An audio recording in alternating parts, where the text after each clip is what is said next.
actually lasts.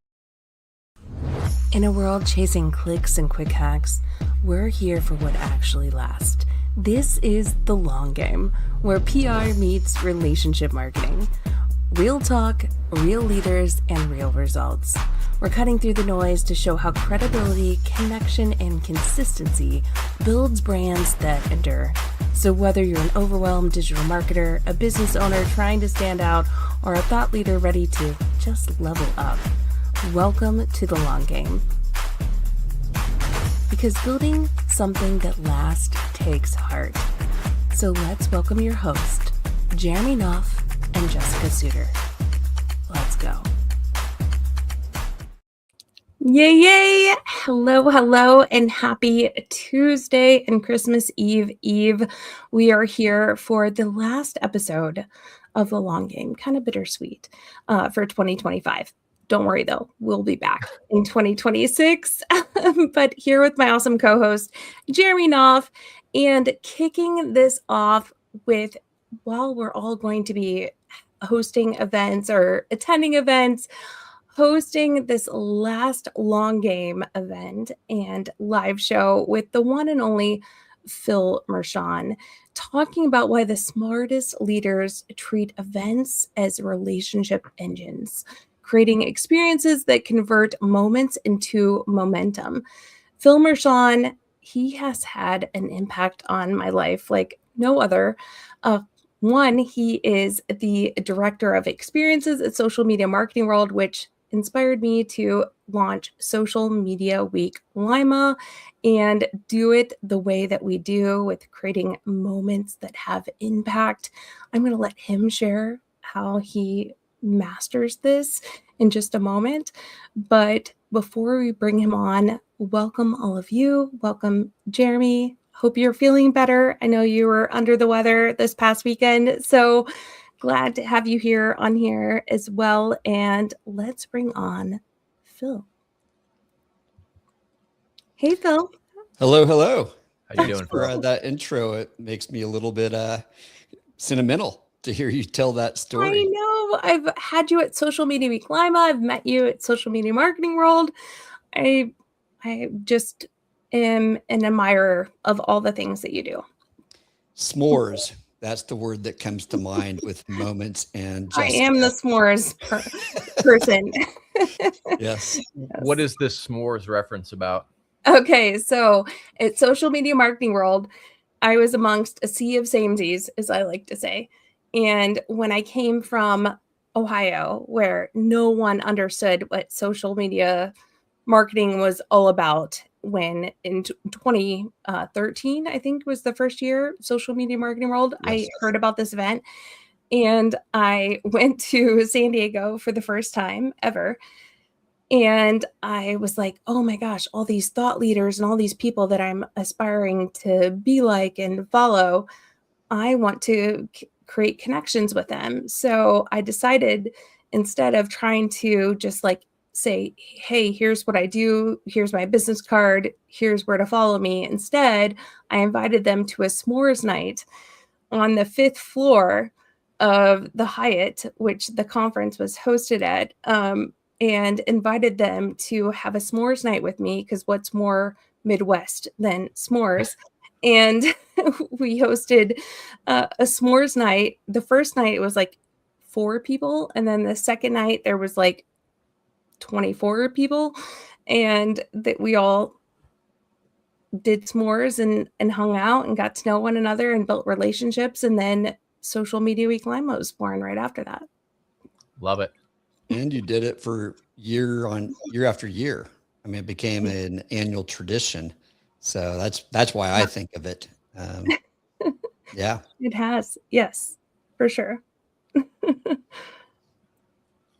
Very good. Well, listen, so I'm especially excited about this episode, both for the audience, but also for myself. You know, I just had my event, and I'm planning my next one for Q1. So I think I'm going to get a lot of knowledge out of this that's going to make mine especially better. And I know you've done a ton of events and you've got a deep knowledge here. So I guess we could say we're not in Kansas anymore, right? Well, I am in Kansas, but Since you're One not, of we'll go us there. is anyway. But we will be following the yellow brick road down to your wisdom on this topic. I wanted to open up with something that I think is probably going to give us a lot of funny stories in addition to a lot of wisdom. And that is, what are some of the biggest mistakes that you see people make when they're doing an event? I was afraid you were going to ask me mistakes that I've made, which I can tell plenty of those stories too. I think one of the mistakes that I see people making, and I'll tell a story about myself in this, is we plan the event for ourselves instead of for the people that we're trying to attract. So one of the examples for me is I'm a jazz saxophonist, which if people stick around, you'll find out about that at the end of this episode. So as a jazz saxophonist, my thought in the early years of our event, and Jessica, you can testify to this, is jazz is a great background music for networking, like instrumental music in general. I think you don't want words that people recognize because you pull people out of a conversation. So I thought was, hey, jazz is great.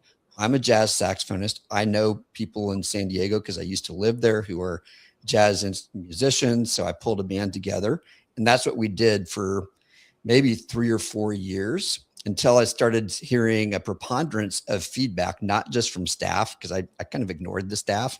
But you don't know what you're talking about. I'm a musician. You're not. But when I started seeing the feedback of that's not quite our vibe, I began paying attention. And this, when I started the conference, I didn't know what I know today.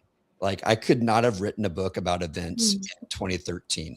I've learned so much by doing it. Yes, I've got tons of experience prior to that I started seeing how it all converged. So I began paying attention and realized, you know what? The people coming to this event don't look like me. They're younger and they're women. and they don't necessarily listen to jazz. They're listening to other music. So I began paying attention to that and shifted my perspective on, I'm not designing this event for what I want. I'm designing it for the Jessicas of the world. I'm designing it for her younger sister. Our ideal audience is somewhere between 30 and 60, and it's a woman who's a marketer. I'm not a marketer. So, I know a lot about marketing, but I'm not technically a marketer. So I think that's maybe the first and biggest mistake that people make is designing an event for themselves instead of for their audience, unless you're exactly who the event is for. Love that. Love that. And have been witness to that. And you've honestly created a recipe. So one of the things I did not mention is that you're a best-selling author of your book, Unforgettable, talking about events where you kind of talk about the recipe of creating memorable experiences. And while I started with s'mores, you've even taught me more by not only attending some of the events that you've helped craft and deliver for social media marketing world and other events, and even Social Media Week Lima that you've spoken at. But can you kind of deliver that recipe, if you will, for the audience here? Yeah.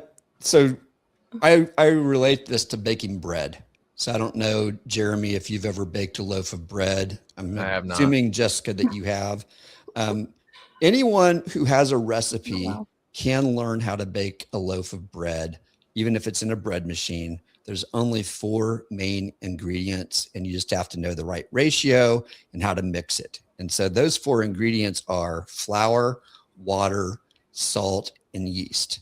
And if you know the right ratio of those ingredients, you can make at least an average loaf of bread. Now, the loaves that we all eat have more than those 4 ingredients, but set that aside. So in an event, it's the same thing. So what I like to say is a 12-year-old can learn to bake a loaf of bread. A first-time event owner can create an event. It probably won't be great. You're probably not going to enter it into the state fair contest or put it into a gourmet Michelin restaurant your first time round, right? Same thing is true with events. The flour is like your content. Who are you bringing to speak? What are they speaking about? Is this the right kind of flour for this event? The water is communication. Are you letting people in on what's going on at the event? Or are they having to figure it out for themselves? And I'll come back to that in just a minute. The yeast is the networking. It's the connections. It's how well are we bringing people together? Is that elevating the event, or are they just all disparate and there's really not any kind of rising taking place? And then the salt that's the spice. That's the things that are unique about your event. Now, coming back to water, if you don't have enough water in baking a loaf of bread, all the ingredients start to clump and it doesn't make one cohesive loaf. And I did a live experiment at a conference one time, just because I didn't have enough time to do it for yours. Or did I? Did I try it at your event? I don't remember, but there was an event where I had plenty of time. So I did it and didn't realize that I didn't have enough water. So I'm there mixing all these ingredients together and realizing this isn't working. And someone in the audience said, "Phil, that's brilliant." And I said, "Yes, of course it is. Why is it so brilliant to you?"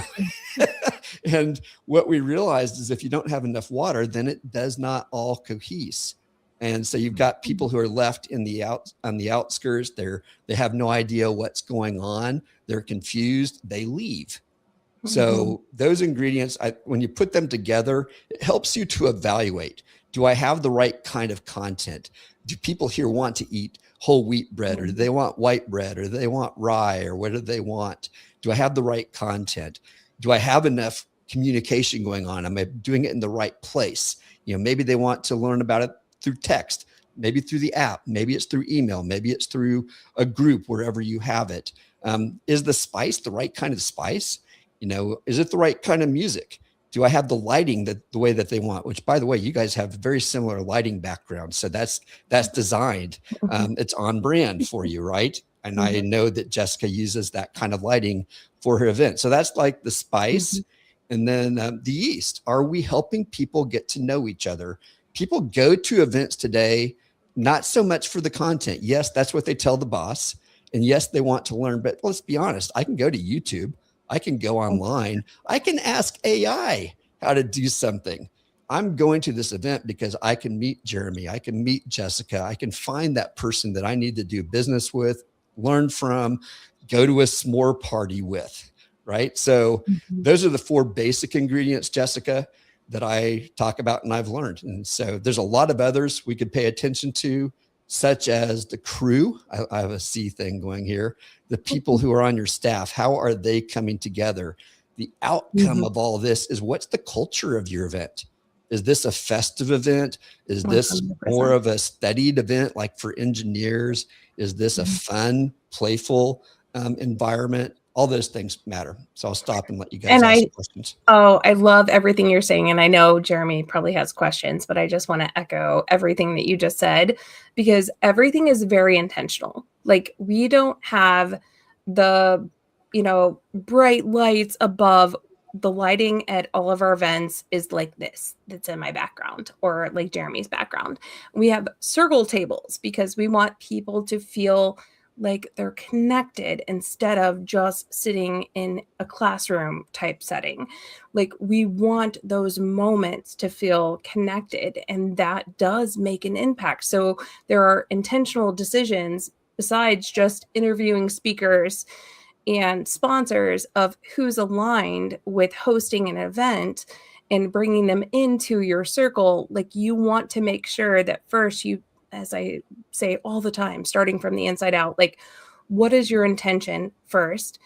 Who do you want to bring in that aligns with your intentions? Your team members, your community, your collaborators, all of those people, and create this environment where now you can have this ripple effect. And that's what we do, again, at Social Media Week Lima, what you guys do at Social Media Marketing World and Social Media Examiner. Love everything that you're talking about, Phil. But yes, every one of those decisions is intentional. The music, to the lighting, to the seating, to who you're bringing in to the stage, not just to promote themselves, but also to speak to the community in a way that's going to be not something that they can just watch on YouTube, because yes, they can get that, or chat GPT, as you mentioned, or AI, whatever, and get the information, but it has an emotional effect on them that's going to have this ripple that they're going to bring back to the office and potentially create, more energy around whatever their initiative is. Yeah, let me add one more thing to what you're saying, which I agree with all of that. You have to be intentional. You have to know who you're doing this for. Mm-hmm. The sea of communication, one mistake people make is waiting till they get there or sending one email prior to the event. 100%. And it might be 2 days before you get that one email and you might have missed it. You need to help people start connecting and communicate with them, at least a couple weeks, if not a couple months, depending on the size and magnitude of your event and when people are signing up.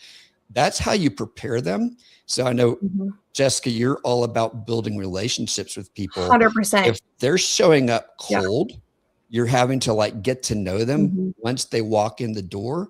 It's a lot harder. If they show up already knowing people and feeling like, I know what I want to learn. I know some people I want to sit with. I have some idea as a speaker of, hey, there's this culture of things to go to. I know there's places that people go at your event. We always do breakfast here. We always do this here. If I don't know that stuff, I'm showing up feeling like an outsider. So you want them and to that's feel why like we keep the group live all year long. Social Yes. Media with Lima group, we keep active all year long. And we do welcome intros. So people know this stuff, right? And they already know where to go and how to connect with people. 100%. Because it is about not feeling like an outsider. Even the introverts, the most introverted introverts still come and speak at the event and want to come back and feel like that now they have this sense of belonging because they've met their tribe, right? And then they didn't feel like an outsider. Precisely. I love that. One of the things you were talking about was, communicating leading up to the event. Definitely want to dig into that. But before we move to that, I want to ask you about something that you were talking about kind of creating the experience and specifically creating something memorable within the event. So something I've done before is I've planted certain questions or certain funny things, scripted in things. Jess, you saw one of them. What are some of the ways, Phil, that you see have been effective in creating something that's really memorable, really gets the audience engaged and keeps people talking about it after the event? It's looked different every year, but do something that's unexpected. So year 3, I think it was, we did a industrial musical is what it's called technically, but we did a musical after Michael Stelzner's opening keynote where we were basically making announcements without making announcements. And it was very unexpected. People talked about it. The people who'd walked out of the room wished that they hadn't. The last several years, our MC, Leslie Samuel, we've collaborated on creating an introduction for Mike's opening keynote that is memorable. Like one year he showed up as Neo from The Matrix. One year he was Buzz Lightyear, and Chad Peterson, who comes to your event as the MC, was Woody. And so the pictures from that are very shareable. The moment is, some people might think it's, oh, why are we doing that? But it definitely gets your attention. So doing things that are unexpected, I think right from the beginning, like when they walk in the door, how do you make them feel welcome? And you don't want to overwhelm people when they first show up. You want them to kind of get to know you before you do something that's over the top, but even just fun little signs that gets them to smile and share, having things that they take pictures with. Jessica, you have one year you had cookies made in the face of speakers, and that was incredibly shareable. Also, we do bobbleheads for all the speakers as their speaker gift. I need a link to where you got those done, Jess. That's awesome. Yeah, I've got mine. Yes, I will. You have yours, Phil? Oh yeah, I totally have mine here. So after the conference, Owen left his with you, and so we took it home and we had so much fun with it. Like things like that, things that become little jokes, little things that people, some of them are expected, like you've planned it Some of them you're spontaneous and you go with it in the moment. I like to say the ways to get to unforgettable is make something that's memorable. And that means it's unexpected, it's unusual. You're combining things that are normal, like the Savannah Bananas do, and you're making something that's new because of the context. Then it's also meaningful because you know your audience, you know what's going to connect with them and how to serve them. You're thinking about the journey that they're having. And then finally, it's memorable, meaningful, and momentous. You're paying attention to those moments that actually matter. So not every moment is equal in importance. So you're paying attention to what those moments are. And one that I think a lot of events miss that makes an event feel disconnected is they're not paying attention to the transitions, the margins. I like to call it the mortar that holds the bricks together. Like we do all our planning. I want Jessica to speak about this. I want Jeremy to speak about this. I want Chad. But what's happening in between that creates that sense of connection? Is it awkward? I don't know what to do now. Or is it really clear? You've helped me connect with someone. You've made sense out of what the whole event is about. I love that. And I love like you talking about Jesse from Savannah Bananas, because I remember him the first year and meeting him because we were both wearing yellow and bright yellow at that event at Social Media Marketing World. And so we both stood out. But I think this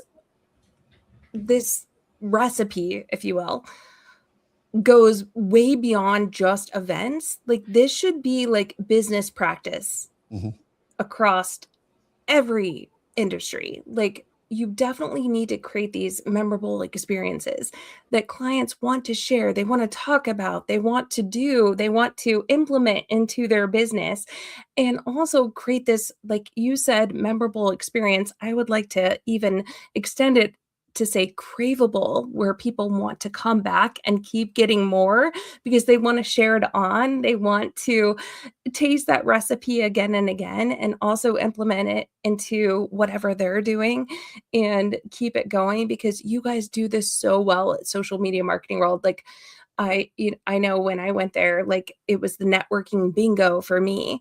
When I first went, my very first year, that was one of the things that I took for Social Media Week Lima was Social Media Marketing World's bingo, networking bingo, where you got to meet people and you could check off like different people that you met and could engage with, and that they checked off like a bingo card slot for you.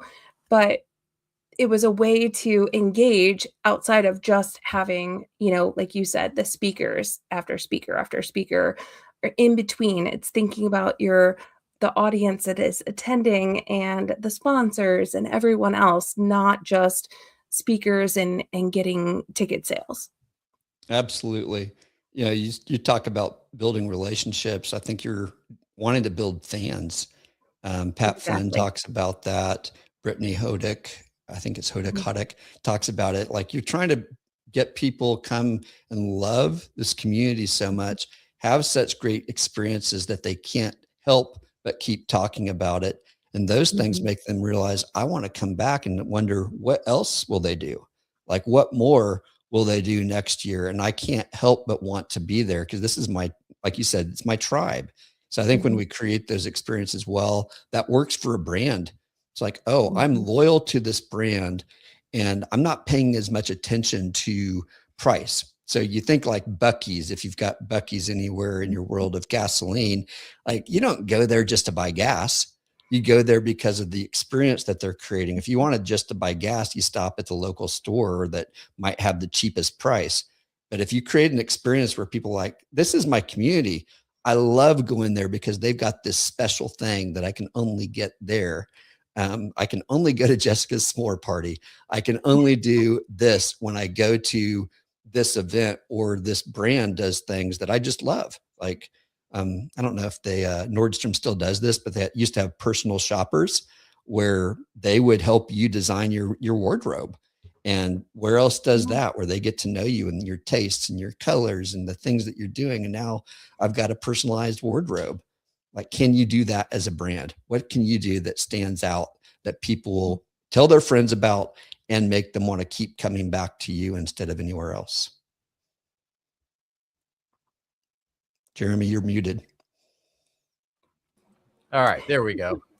Tech issues seem to be resolved. Phil, talk a little bit about what you were saying earlier about the conversation leading up to the event. I know that was definitely an area in my own event that I definitely dropped the ball and was not as effective as I should be. And I've seen that in a lot of other events that I've been a member or an attendee or whatever of.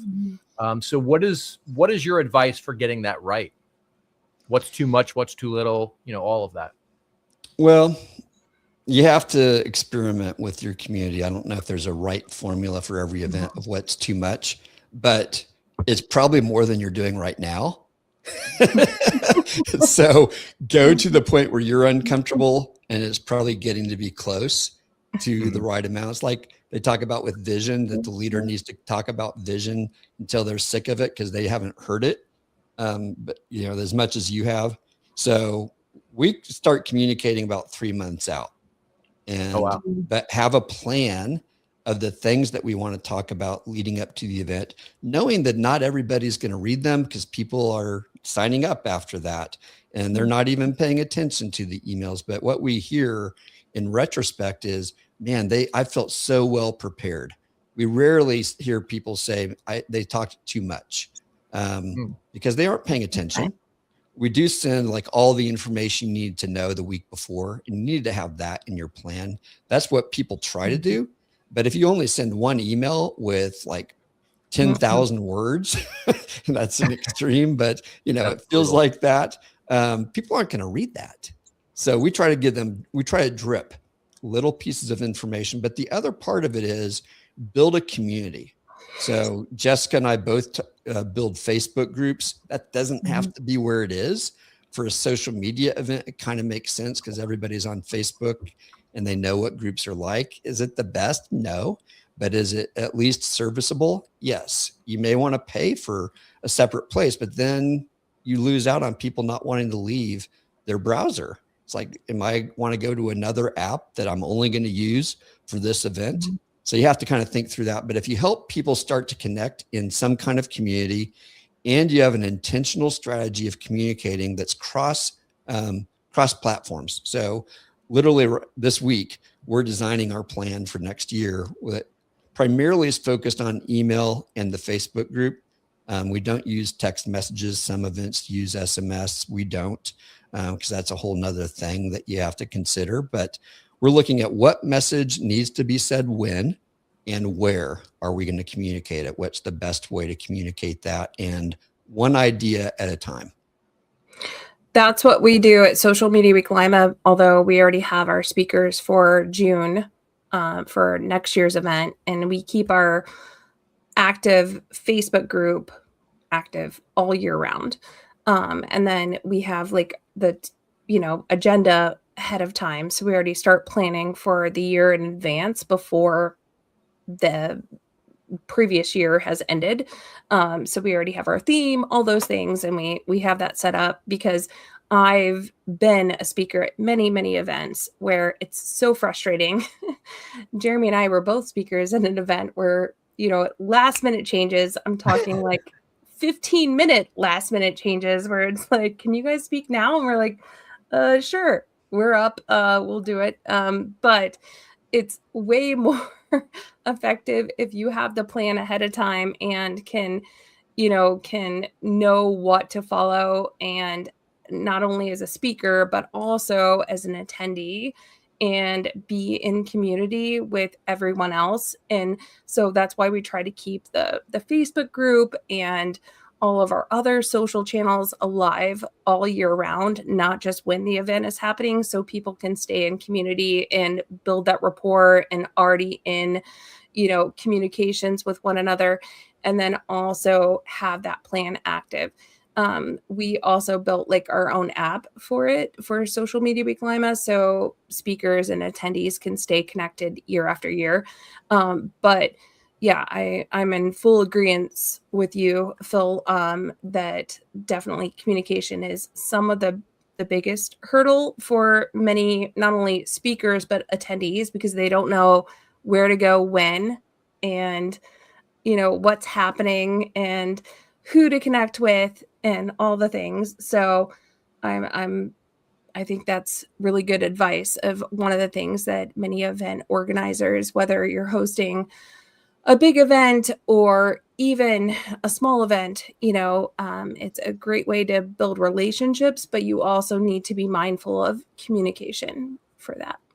Yeah, your communication before the event with attendees is a first impression moment. Like first impressions matter a lot. We know that in relationship building when we meet someone in person, like the first, 7 seconds cues you on how you're going to. And I think the first 15 minutes, 30 minutes of an event really does set someone's expectations of what's this going to be like. Well, you can get over some of that if you do a great job in your communication before. And Jessica, you highlighted something that I think is important. You need to have a strategy, not only for attendees, but for your speakers, your sponsors, and your staff, especially if you have volunteers. Like you need to be communicating with each one of those groups and look at it cohesively so that you know where there's overlap. When do I need to share this message with each group? Because a lot of times that's where balls drop. Like, oh, I've been communicating with everybody about this issue, but the staff doesn't realize. 100%. And you assume, this is again back to, did you design for yourself? You have all this knowledge. You think everybody else has it.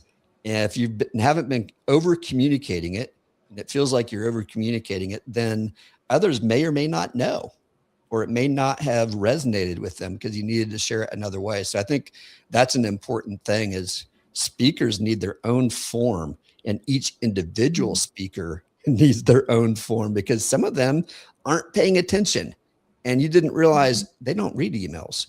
You need to text them or you need to DM them. Like ask that question, Jeremy, if you've got speakers, literally ask, how do you like to be speaker agreement? Like, how do you best prefer to be spoken to?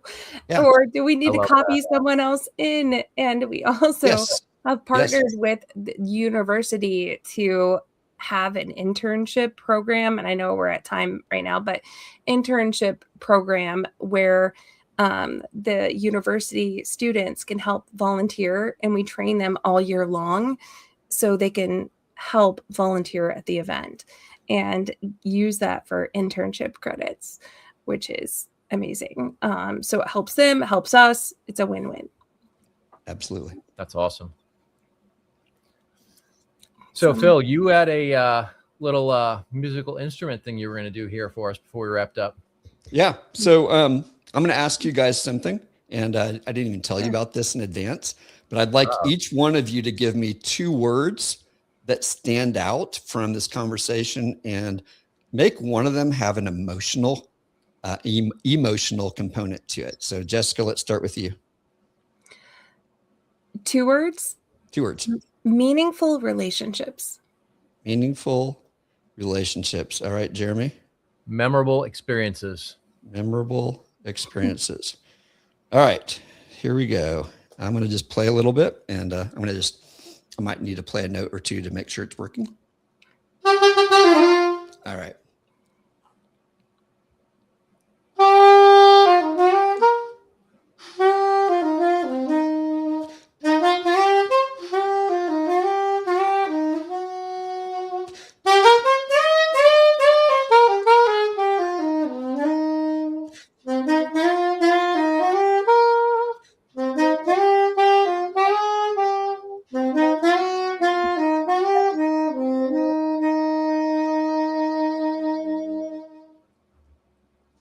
That is awesome. Thank you guys so much for having me. Thank you so much for being on The Long Game. It's the last show of 2025, but we will be back in 2026 on January 6th with Jeremy Vest. Phil, cannot wait to have you back, though, I'm sure, because you are a wealth of knowledge and can't wait to have you not only back on The Long Game, but hopefully at Social Media Week Lima 2026 as well. And for all of you, thank you so much for watching this live show, as well as if you want the link to the long game recap blog will be dropping it live tomorrow on Now Marketing Group's website. I will post a link here shortly, but thank you all. Have a happy holiday season. Thanks, Phil. I Merry encourage Christmas. everyone who's watching to go look Phil up and connect with him online before we wrap up. And Merry 100%. Christmas, everyone. Thank you. All right. Thank you. Bye. Thank you.